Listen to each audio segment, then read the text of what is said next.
اذان کے وقت بیت الخلاء جانے سے کیا ہوتا ہے؟ حضور نبی کریم صلی اللہ علیہ وآلہ وسلم کا فرمان سن لیں۔ اکثر لوگوں کے ذہن میں یہ سوال زندگی میں ایک بار ضرور آیا ہوگا کہ اذان ہو رہی ہو تو باتھ روم جانا چاہیے یا نہیں، اور جو اذان کے وقت واش روم چلا جائے تو اس کے ساتھ کیا ہوتا ہے؟ تو جان لیں۔ بسم اللہ الرحمن الرحیم۔ کیا آپ نے کبھی یہ سوچا کہ جب اذان کی آواز فضا میں گونج رہی ہو تو اس وقت ہمارا کیا رویہ ہونا چاہیے؟ کیا ہم واقعی اس مقدس پکار کی قدر کرتے ہیں یا اسے ایک عام آواز سمجھ کر نظر انداز کر دیتے ہیں؟ اور کیا آپ کو معلوم ہے کہ بعض لوگ ایسے بھی ہیں جو اذان کے دوران ایسے کاموں میں مصروف ہو جاتے ہیں جن کے بارے میں سن کر دل کانپ اٹھتا ہے۔ ذرا تصور کریں کہ ایک طرف اللہ اکبر کی صدا بلند ہو رہی ہو جو ہمیں اپنے رب کی طرف بلا رہی ہے، اور دوسری طرف ہم اپنی دنیاوی مصروفیات میں ایسے گم ہوں گے ہمیں احساس تک نہ ہو کہ ہم کیا کر رہے ہیں۔ کیا اذان کے وقت بیت الخلاء جانا درست ہے یا اس میں کوئی کیا قباحت ہے، اور اگر کوئی ایسا کرتا ہے تو اس کے ساتھ کیا معاملہ ہوتا ہے؟ یہ وہ سوالات ہیں جو اکثر لوگوں کے ذہن میں آتے ہیں، مگر یہ یا تو وہ پوچھنے سے جھجکتے ہیں یا پھر انہیں درست رہنمائی نہیں ملتی۔ اذان صرف ایک اعلان نہیں بلکہ یہ ایمان والوں کے لیے ایک یاد دہانی ہے، ایک بلندی سے دی جانے والی وہ صدا ہے جو ہمیں دنیا کی ہنگامہ خیزی سے نکال کر اللہ کی طرف متوجہ کرتی ہے۔ جب مؤذن کی آواز فضا میں گونجتی ہے تو گویا رحمت کے دروازے کھل جاتے ہیں اور ہر سننے والے کو دعوت دی جاتی ہے کہ وہ اپنے رب کے حضور حاضر ہو جائے۔ لیکن افسوس کہ ہم میں سے بہت سے لوگ اس لمحے کی عظمت کو سمجھ نہیں پاتے۔ کچھ لوگ باتوں میں مصروف رہتے ہیں، کچھ ہنسی مذاق میں، اور کچھ ایسے کاموں میں لگ جاتے ہیں جن کے بارے میں انہیں خود بھی معلوم نہیں ہوتا کہ یہ مناسب ہے یا نہیں۔ یہی وجہ ہے کہ آج ہم اس اہم موضوع پر بات کرنے جا رہے ہیں تاکہ ہر وہ شخص جو اس بارے میں الجھن کا شکار ہے اسے صاف اور واضح جواب مل سکے۔ کیوں نہ کہ دین اسلام ہمیں ہر چھوٹی بڑی بات میں رہنمائی دیتا ہے اور ہمیں سکھاتا ہے کہ کب کیا کرنا چاہیے اور کس چیز سے بچنا چاہیے۔ تو آئیے ہم اس راز سے پردہ اٹھاتے ہیں اور جاننے کی کوشش کرتے ہیں کہ اذان کے وقت ہمیں کیا کرنا چاہیے اور کن چیزوں سے اجتناب ضروری ہے تاکہ ہم نہ صرف دنیا میں کامیاب ہوں بلکہ آخرت میں بھی سرخرو ہو سکیں۔ اور آخر میں ہم آپ کو وہ بات بھی بتائیں گے جو حضور نبی کریم صلی اللہ علیہ وآلہ وسلم نے اس حوالے سے ارشاد فرمائی ہے، جو یقیناً آپ کی سوچ کو بدل کر رکھ دے گی اور آپ کو ایک نئی سمجھ عطا کرے گی۔ جب اذان کی آواز بلند ہوتی ہے تو یہ صرف نماز کی اطلاع نہیں ہوتی بلکہ یہ ایسا روحانی لمحہ ہوتا ہے جس میں بندے اور اس کے رب کے درمیان ایک خاص تعلق قائم ہونے لگتا ہے، اور یہی وہ وقت ہوتا ہے جب ہمیں سکھایا گیا ہے کہ ہم اپنی مصروفیات کو روک کر اس پکار کا جواب دیں۔ نبی کریم نے اذان سننے کے آداب نہایت واضح انداز میں بیان فرمائے ہیں کہ جب تم اذان سنو تو وہی کلمات دہراتے جاؤ جو مؤذن کہتا ہے اور پھر مجھ پر درود بھیجو۔ اس لمحے میں نہ صرف اجر ہے بلکہ دل کو ایک عجیب سکون بھی حاصل ہوتا ہے۔ صحابہ کرام اذان کی آواز سنتے ہی جیسے رک جاتے تھے۔ روایتوں میں آتا ہے کہ بعض صحابہ اگر کسی کام میں مصروف ہوتے تو اذان سنتے ہی اسے چھوڑ دیتے اور خاموشی اختیار کر لیتے تاکہ اذان کا جواب دے سکیں۔ ایک بزرگ کا واقعہ ملتا ہے کہ وہ بازار میں تجارت کر رہے تھے۔ جیسے ہی اذان کی آواز آئی انہوں نے فوراً اپنا سودا روک دیا اور پوری توجہ کے ساتھ اذان کا جواب دینے لگے۔ کسی نے پوچھا کہ آپ کو نقصان کا ڈر نہیں لگا؟ تو انہوں نے جواب دیا کہ جس رب نے رزق دینا وہ اذان کے احترام کی وجہ سے اسے کم نہیں کرے گا بلکہ بڑھا دے گا۔ اس طرح ایک اور روایت میں آتا ہے کہ جب اذان ہوتی ہے تو شیطان پیچھے ہٹ جاتا ہے اور ایسی جگہ چلا جاتا ہے جہاں وہ اذان کی آواز نہ سن سکے۔ اس سے اندازہ لگایا جا سکتا ہے کہ اذان کی کتنی عظمت ہے، وہ شیطان کو بھی دور بھگا دیتی ہے۔ اب ذرا ہم اپنے رویوں پر نظر ڈالیں تو ہمیں معلوم ہوتا ہے کہ ہم میں سے اکثر لوگ اذان کے دوران باتیں کرتے رہتے ہیں، موبائل استعمال کرتے رہتے ہیں یا ایسے کاموں میں مشغول رہتے ہیں جن کا اس سے وقت کوئی خاص فائدہ نہیں ہوتا، حالانکہ یہ وقت بہت قیمتی ہوتا ہے۔ علماء کرام فرماتے ہیں کہ اذان کے وقت دعا قبول ہونے کا بھی خاص موقع ہوتا ہے، کیوں نہ کہ یہ وہ لمحہ ہے جب بندہ اللہ کی طرف متوجہ ہوتا ہے اور اس کا دل نرم ہو جاتا ہے۔ ایک حدیث کا مفہوم ہے کہ اذان اور اقامت کے درمیان کی دعا رد نہیں کی جاتی۔ آپ سوچیں کہ اگر ہم اس وقت کو ضائع کر دیں گے تو ہم کتنی بڑی نعمت سے محروم ہو جاتے ہیں۔ اسی لیے ہمیں چاہیے کہ اذان سنتے ہی اپنے دل اور دماغ کو یکسو کریں، غیر ضروری باتوں سے رک جائیں اور اس پکار کا جواب دیں۔ ایک اور واقعہ بیان کیا جاتا ہے کہ ایک شخص ہمیشہ اذان کے دوران خاموش رہتا ہے اور اس کا جواب دیتا تھا۔ جب اس سے اس کی عادت کے بارے میں پوچھا گیا تو اس نے کہا کہ میں نے سنا ہے کہ یہ وقت رحمت کے نزول کا ہوتا ہے، اس لیے میں انہیں چاہتا ہوں کہ اس لمحے میں کسی اور چیز میں مشغول رہوں۔ اسی طرح بزرگان دین نے بھی ہمیشہ اذان کے احترام پر زور دیا ہے اور فرمایا کہ جو شخص اذان کی قدر کرتا ہے وہ دراصل اپنے ایمان کو مضبوط کرتا ہے، کیوں نہ کہ اذان ہمیں بار بار یہ یاد دلاتی ہے کہ ہماری اصل کامیابی اللہ کی اطاعت میں ہے۔ اب سوال یہ پیدا ہوتا ہے کہ جب اتنی فضیلت اور اہمیت اس وقت کی ہے تو ہمیں اپنے روزمرہ کے کاموں کو کس طرح ترتیب دینا چاہیے تاکہ ہم اس موقع سے فائدہ اٹھا سکیں۔ یہی وہ نقطہ ہے جسے سمجھنا بہت ضروری ہے، کیوں نہ کہ بہت سی ایسی عادتیں ہیں جو ہمیں لا علمی میں اختیار کر لیتے ہیں اور ہمیں معلوم ہی نہیں ہوتا کہ ہم کس بڑی بھلائی سے محروم ہو رہے ہیں۔ اس لیے آگے ہم ان پہلوؤں پر مزید روشنی ڈالیں گے تاکہ ہر شخص یہ جان سکے کہ اذان کے وقت اس کا کیا طرز عمل ہونا چاہیے اور کن چیزوں سے بچنا ضروری ہے تاکہ وہ اس بابرکت لمحے کی قدر کر سکے اور اللہ کی رضا حاصل کر سکے۔ اذان کے وقت ہمارے رویے اور رد عمل کی اہمیت پر غور کریں تو ہمیں معلوم ہوتا ہے کہ یہ صرف ایک رسمی اعلان نہیں بلکہ روحانی تربیت کا حصہ ہے۔ علماء فرماتے ہیں کہ اذان کی آواز سنتے ہی دل کا رخ اللہ کی طرف ہونا چاہیے، کیوں نہ کہ یہ لمحہ ایک خاص برکت کا حامل ہوتا ہے اور اس میں کی گئی چھوٹی چھوٹی نیکیاں بھی بڑی قدر رکھتی ہیں۔ ایک روایت میں آتا ہے کہ حضور نبی کریم نے فرمایا جو شخص اذان سنتا ہے وہ اس کے کلمات کو دہرائے بغیر دل سے توجہ کرے تو اس کے پیچھے گناہ معاف کر دیے جاتے ہیں۔ اور اس طرح صحابہ کرام رضی اللہ تعالیٰ عنہم کی عادات پر نظر ڈالیں تو معلوم ہوتا ہے کہ وہ اذان کے دوران اپنے کام فوراً چھوڑ دیتے تھے۔ بعض لوگ بازار میں یا گھر میں مصروفیات میں ہوتے لیکن جیسے ہی مؤذن کی صدا سنائی دیتی وہ رک جاتے ہیں اور تمام توجہ سے اذان کا جواب دیتے ہیں۔ ایک واقعہ میں بیان ہے کہ ایک صحابی بازار میں تجارت کر رہے تھے، اچانک اذان سن کر اپنے سارے سامان کو ایک طرف رکھ دیا اور کھڑے ہو کر اذان کے الفاظ دہراتے رہے۔ لوگوں نے حیرانی سے پوچھا کہ کیا آپ کا نقصان نہیں ہوا ہوگا؟ انہوں نے جواب دیا کہ جو اللہ نے رزق میں مقرر کیا ہے وہ اس اذان کی قدر کرنے کی وجہ سے کم نہیں ہوگا بلکہ بڑھایا جائے گا۔ اس سے ہمیں یہ سبق ملتا ہے کہ دنیاوی کاموں کے باوجود روحانی لمحات کو نظر انداز نہیں کرنا چاہیے۔ ایک اور روایت میں آتا ہے کہ اذان سنتے وقت شیطان پیچھے ہٹ جاتا ہے اور اس لمحے انسان پر اس کا اثر نہیں ہوتا۔ اس لیے علماء فرماتے ہیں کہ اذان کے وقت دل کو صاف رکھنا اور فضول مشغولات سے بچنا ضروری ہے تاکہ روحانی فائدے حاصل ہوں۔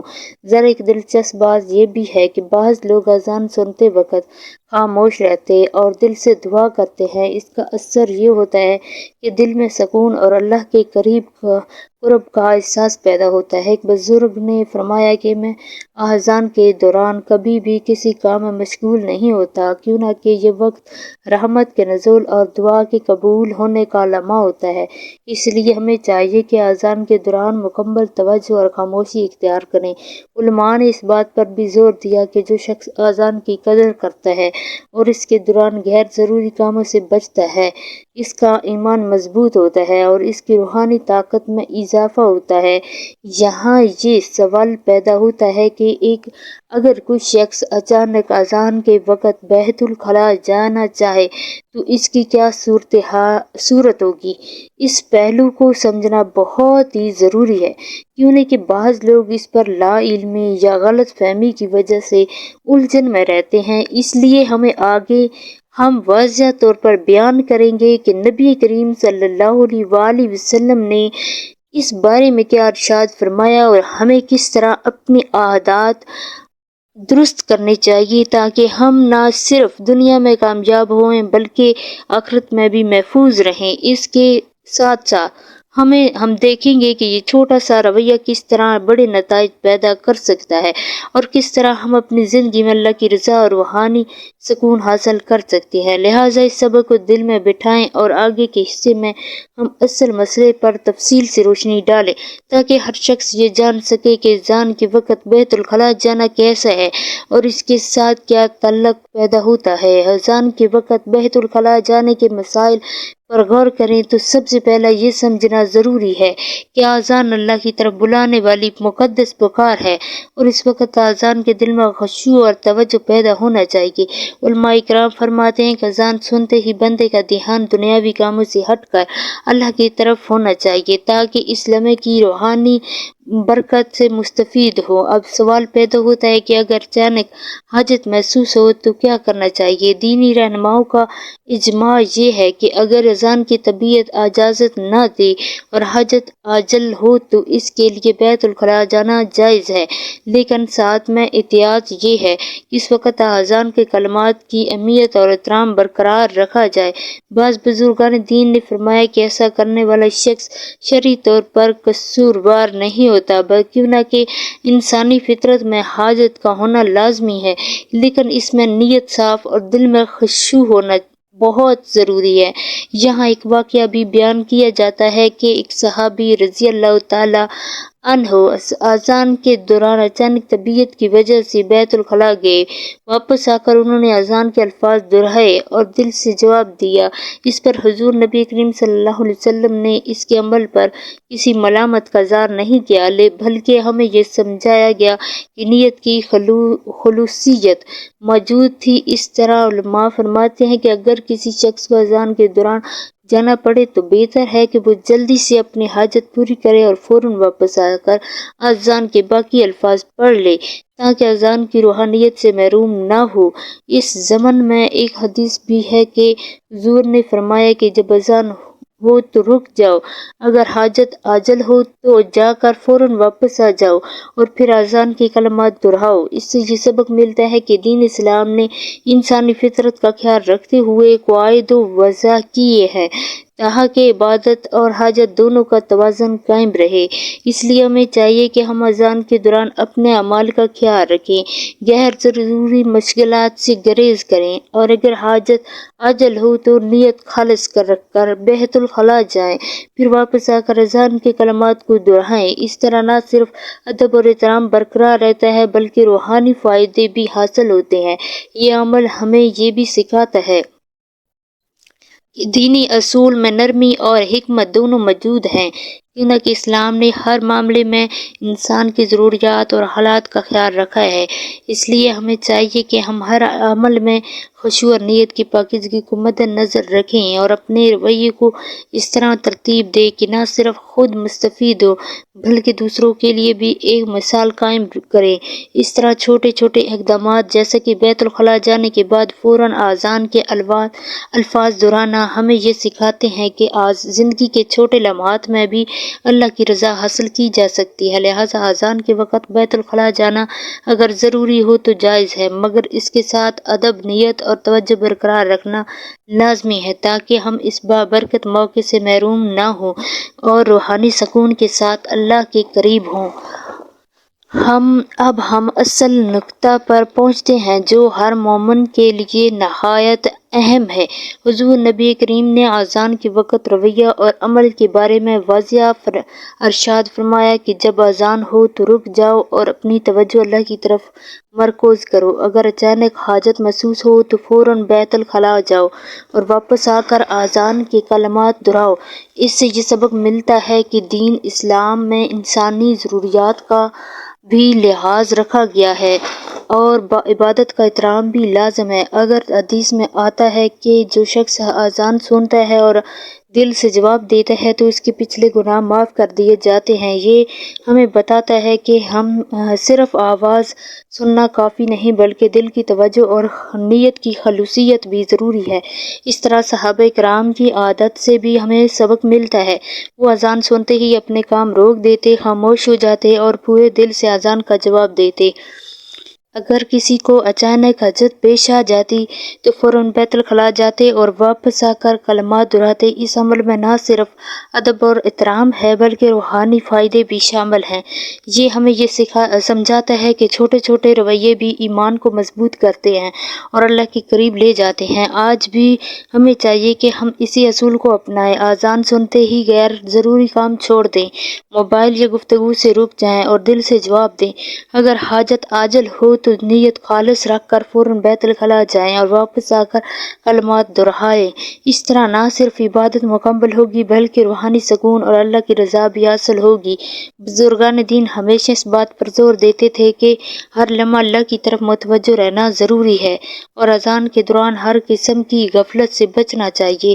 اس سبق کو یاد رکھیں کہ دینی اصول انسانی فطرت کے مطابق ہیں اور ہمیں چاہیے کہ ہم انہیں اپنی روزمرہ کے اعمال میں نافذ کریں تاکہ ہر لمحہ بابرکت اور پر اثر ہو۔ اب جب آپ اس بات کو سمجھ گئے ہیں کہ اذان کے وقت بیت الخلاء جانا جائز ہے مگر ادب اور نیت کے ساتھ، تو یہ بھی یاد رکھیں کہ یہی چھوٹے چھوٹے رویے ایمان میں اضافہ کرتے ہیں، دل کو نرم کرتے ہیں اور ہمیں اللہ کی قربت عطا کرتے ہیں۔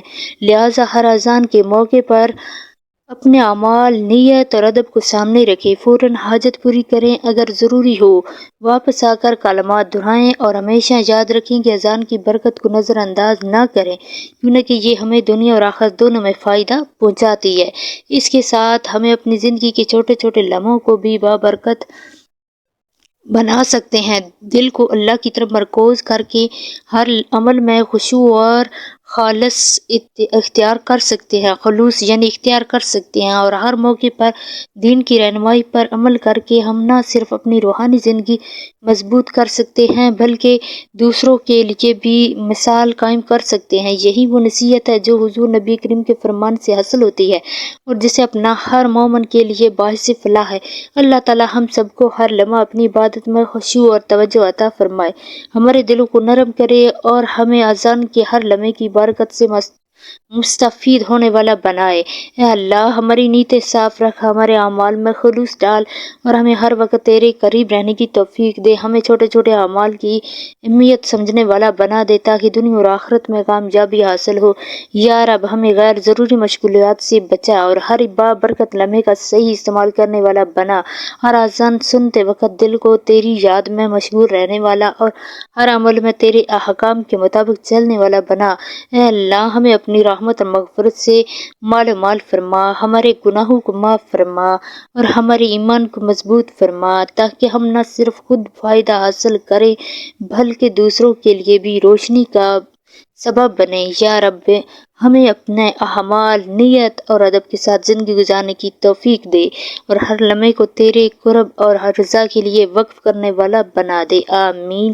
ناظرین گرامی، کمنٹ باکس میں اللہ تعالیٰ کی 99 ناموں میں سے کوئی ایک نام ضرور ٹائپ کریں۔ اگر ویڈیو اچھی لگے تو اسے لائک، شیئر کریں اور مزید اسی طرح کی اسلامی ویڈیو دیکھنے کے لیے ایمانی وظائف آفیشیل چینل کو ضرور سبسکرائب کریں۔ اللہ حافظ۔